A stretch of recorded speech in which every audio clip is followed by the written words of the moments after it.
اور بہترین تدبر اور آپ کے عقل کی سب سے بڑی دلیل یہ فتنہ بھی، یہ اس فتنے کا ختم ہونا بھی ہے۔ اس طرح نبی کے صحابہ کے درمیان اتفاق ہوا، اور پھر اسی طرح سے اور بھی بہت سارے اختلافات آئے، سب اللہ کے فضل و کرم سے قرآن و سنت کی روشنی میں ختم ہوئے۔ اور اس کے بعد حضرت ابو بکر نے ایک خطبہ دیا، اور یہ خطبہ ذرا دھیان سے سنو، آخری مرحلے پر میں پہنچ رہا ہوں۔ حضرت ابو بکر نے خطبہ دیا، یا ایھا الناس، جب خلیفہ بنا لیے گئے، منبر پر چڑھے ہوئے اور کہنے لگے اے دنیا کے لوگوں سنو، میں تمہارا خلیفہ بنایا گیا ہوں، وَلَسْتُ بِخَيْرِكُمْ، لیکن میں تم سے بہتر نہیں ہوں۔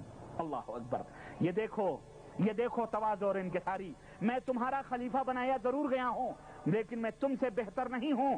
فَإِنْ أَحْسَنْتُ فَأَعِينُونِي، اگر میں کوئی اچھا کام کروں تو میری مدد کرنا، وَإِنْ أَسَأْتُ، اگر مجھ سے کوئی غلطی ہو جائے، فَقَوِّمُونِي، تو مجھے سیدھا کرنا۔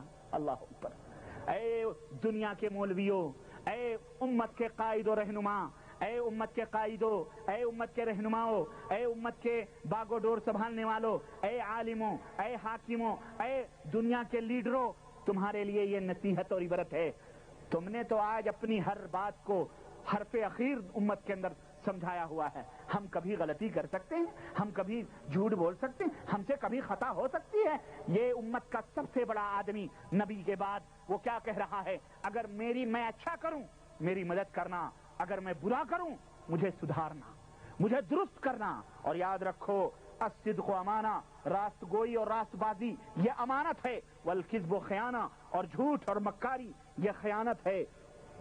والضعیف فیکم قوی عندی حتی آخذ الحق له انشاءاللہ، اور یاد رکھو تم میں جو سب سے زیادہ کمزور ہے وہ میرے نزدیک سب سے زیادہ طاقتور ہے۔ کیوں؟ اس وقت تک جب تک کہ میں اس کا حق نہ دلوا دوں، اور تم میں جو سب سے زیادہ طاقتور ہے وہ میرے نزدیک سب سے زیادہ کمزور ہے جب تک کہ میں اس سے حق نہ لے لوں، مظلوم کا حق اس سے نہ لے لوں۔ وَلَا يَدَعَ قَوْمٌ الْجِهَادَ، اور فرمایا جب بھی کوئی قوم جہاد ترک کر دیتی ہے، جہاد کو چھوڑ دیتی ہے، اللہ کی راہ میں جہاد کرنا بند کر دیتی ہے، تو اللہ اس قوم پر اپنی ذلت و رسوائیاں تھوپ دیتا ہے۔ تو اے لوگوں، جہاد کو لازم پکڑنا، جہاد کبھی نہ چھوڑنا۔ اور فرمایا اور وَلَا تَشِيعُ الْفَاحِشَ فِي يَوْمٍ قَطُّ وَفِي قَوْمٍ قَطُّ، اور جس قوم میں بے حیائی اور فحاشی اور زناکاری پھیل جاتی ہے، اللہ تبارک و تعالیٰ کے عذاب اس قوم کے اوپر پھیل جاتے ہیں، اس قوم کے اوپر اللہ کے عذاب آتے ہیں۔ اور کہا اطیعونی ما اطاعت اللہ ورسولہ، اے لوگوں اور سنو کان کھول کر کے، یہ بھی فرمان سنو ابو بکر رضی اللہ تعالیٰ عنہ کا، کہنے لگے اے دنیا کے لوگوں میری اطاعت کرنا جب میں اللہ اور اس کے رسول کی اطاعت کا حکم دوں، میری اطاعت کرنا اس بات میں جب میں تمہیں اللہ اور اس کے رسول کا حکم دوں اطاعت کرنے کا، وَإِذَا عَصَيْتُ اللَّهَ وَرَسُولَهُ، اور جب میں اللہ اور اس کے رسول کی نافرمانی کرنے لگوں، فَلَا طَاعَةَ لِي عَلَيْكُمْ، تو پھر میری اطاعت تمہارے اوپر فرض ہے، میری اطاعت تمہارے اوپر فرض ہے۔ اے دنیا کو نبی کی اطاعت سے چھڑا کر امتیوں کے پیچھے چلانے والے مولویوں، اور کہتے ہو ہمارے امام کی اطاعت کرو، ہمارے امام کے پیچھے چلو، یہ اس امام نے بھی نہیں کہا ہے، اور نبی اللہ اور اس کے رسول کے بعد کسی نے بھی نہیں کہا ہے، یہ دجالوں نے کہا ہے۔ یہ کس نے کہا ہے؟ اس امت کے دجالوں نے کہا ہے۔ وہ مکار ہیں جو اللہ اور اس کے رسول کی اطاعت سے ہٹا کر امت کو امتیوں کی غلامی میں ڈالتے ہیں۔ ہمارا دین تو آیا تھا انسانوں کی غلامی سے نکال کر اللہ کی غلامی کروانے کے لیے، اور انہوں نے اللہ اور رسول کی غلامی چھڑوا کر امتیوں کی غلامی میں لگایا ہوا ہے۔ اللہ ان مکاروں سے، ان عیاروں سے، ان کے مکر و فریب سے اس امت کو محفوظ رکھے، آمین یا رب العالمین۔ کہتے ہیں کہ اے لوگوں، میں جب تک اللہ رسول کی اطاعت کروں میری اطاعت کرنا، اور جب میں اللہ اس کے رسول کی نافرمانی کروں تو میری بات سے ہٹ جانا۔ اور یہی حضرت ابوبکر صدیق کی وہ تھی۔ اور اس موضوع پر تو بہت ساری باتیں ہیں۔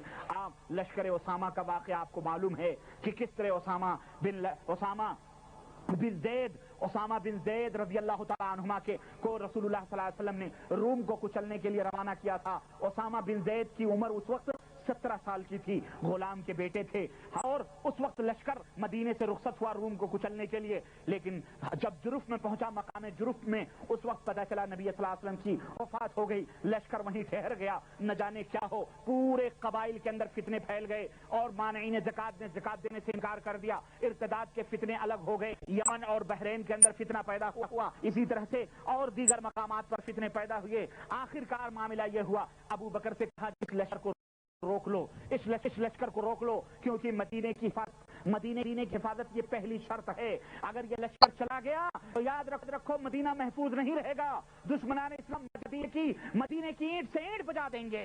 لیکن ابو بکر نے اس وقت بھی اپنے تدبر کا اور اپنے فضل کا، اپنے عقل کا استعمال کیا، اور واللہ عقدها رسول اللہ صلی اللہ علیہ وسلم، رب ذوالجلال کی قسم ہے، وہ گاٹھ جو مدینے والے نے لگایا ہے، ابو بکر اس کے کھولنے کی جرات نہیں کر سکتا ہے۔ ابو بکر کے جسم کے چتھڑے اڑائیں، بکر کی بیٹی عائشہ کو مدینے کے کتے اور بھیڑیے مدینے کی گھلیوں میں گھسیٹیں، مجھے یہ گوارا ہے، لیکن وہ لشکر محمد رسول اللہ نے روم جانے کا اشارہ فرمایا ہو، اسے روکنا گوارا؟ اللہ اکبر، یہ ہے حکومت۔ کیا اے جمہوریت کے نعرے لگانے والوں ہو، کثرت رائے پر فیصلہ ہو، اہل عقد فیصلہ کریں، کہاں گئی تمہاری جمہوریت؟ اکیلا ابو بکر فیصلہ کر رہا ہے، مسلمانوں کا خلیفہ ہے کہ نہیں ہے؟ یہ اسلام ہمیں تعلیم اور درس دیتا ہے، امیر المومنین کا فیصلہ چلے گا، جمہوریت کے مشورے امیر المومنین چاہے تو مانے چاہے تو مانے، وہ غلام نہیں ہوتا جمہوریت کا۔ 10 مل کر کے ایک غلط کو سچ کہہ دیں تو وہ سچ ہو جائے، اور 10 مل کے ایک سچ کو غلط کہہ دیں تو غلط ہو جائے، اور ایک غلط کو جھوٹ کو سچ کہہ دیں تو سچ ہو جائے۔ یہ اسلام کہتا ہے، بولو یہ کفر ہے، یہ کفر۔ اس لیے یہاں بھی یہ درس لو، کہنے لگے نہیں ہو سکتا۔ گئے نبی کی تدفین کے بعد حضرت اسامہ کو گھوڑے پہ بٹھایا، اور خود گھوڑے کی باگ پکڑ کر پیدل چل رہے ہیں، وصیت فرما رہے ہیں۔ اسامہ بن زید گھوڑے سے اترنا چاہتے ہیں، کہتے نہیں، تجھے نبی نے اس گھوڑے پہ بٹھایا ہے۔ ابو بکر، دوسرے صحابہ نے کہا، ایک تو یہ عمر میں چھوٹا ہے، اور فوج میں بڑے بڑے صحابہ عمر کے موجود ہیں، ان سے کہیں زیادہ فضل والے، ان سے کہیں زیادہ مقام اور مرتبے والے، ایک تو یہ، دوسرے امیر بناؤ ذرا شریف النسل کو، یہ زید غلام کا بیٹا ہے۔ ابو بکر کے اوپر 2 اتہامات لگائے گئے، 2 باتیں آئیں، ایک تو چھوٹا ہے، دوسرے غلام کا بیٹا ہے، شریف لوگ یہاں اعلیٰ خاندان کے لوگ، قریش کے لوگ موجود ہیں، اس کو کیوں امیر بنایا جا رہا ہے؟ لیکن اللہ اکبر، ابو بکر نے کہا تم کیا کہہ رہے ہو، تمہیں پتا ہے اس کو امیر اس نے بنایا ہے جو امیر الانبیاء سید العرب والعجم ہے، اس نے اس کو امیر بنایا ہے۔ ابو قحافہ کے بیٹے کی یہ جرات نہیں ہے کہ اسے اس امارت سے نیچے اتارے۔ دوسرے عمر کی کوئی بات نہیں ہے، عمر اللہ کے نبی تم سے زیادہ جانتے تھے۔